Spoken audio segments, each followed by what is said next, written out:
মিরপুরে শহীদ বুদ্ধিজীবী স্মৃতিসৌধে জাতির শ্রেষ্ঠ সন্তানদের প্রতি শ্রদ্ধা নিবেদন করেছেন রাষ্ট্রপতি মোহাম্মদ শাহাবুদ্দিন ও অন্তর্বর্তীকালীন সরকারের প্রধান উপদেষ্টা অধ্যাপক ডক্টর মোহাম্মদ ইউনূস। শনিবার সকালে প্রথমে রাষ্ট্রপতি, পরে প্রধান উপদেষ্টা পুষ্পস্তবক অর্পণ করে শহীদ বুদ্ধিজীবীদের প্রতি গভীর শ্রদ্ধা নিবেদন করেন। ৭১-এর মুক্তিযুদ্ধে শহীদ বুদ্ধিজীবীদের স্মরণে মোহাম্মদপুরের রায়ের বাজারে বধ্যভূমিতে ফুল দিয়ে শ্রদ্ধা জানিয়েছে বিভিন্ন শ্রেণী পেশার মানুষ। শনিবার প্রথম প্রহরে বধ্যভূমি স্মৃতিসৌধে বিভিন্ন দলের ব্যানারে শ্রদ্ধা নিবেদন শুরু হয়।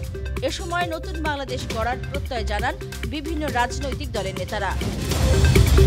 খুব দ্রুত জনগণের ইচ্ছা অনুযায়ী নির্বাচন হবে বলে জানিয়েছেন বিএনপি মহাসচিব মির্জা ফখরুল ইসলাম আলমগীর।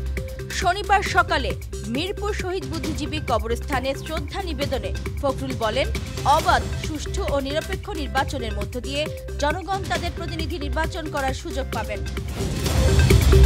১৯৭১-এর উদ্দেশ্য ছিল স্বপ্নের বাংলাদেশ গড়া, তা একটি দলের ব্যর্থতার জন্য এখনো সম্ভব হয়নি বলে মন্তব্য করেছেন আইন উপদেষ্টা আসিফ নজরুল।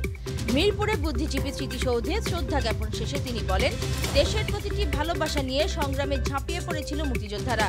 তার একটি ধারাবাহিকতা হল জুলাইয়ের গণঅভ্যুত্থান। দেশের দক্ষিণ পশ্চিমাঞ্চলের জেলা চুয়াডাঙ্গায় বইছে শৈত্যপ্রবাহ। মেঘমুক্ত দিনে উত্তরে হিমশীতল হাওয়ায় হাড় কাঁপানো শীত অনুভূত হচ্ছে। শনিবার জেলার সর্বনিম্ন তাপমাত্রা রেকর্ড করা হয়েছে ৮.৭ ডিগ্রি সেলসিয়াস।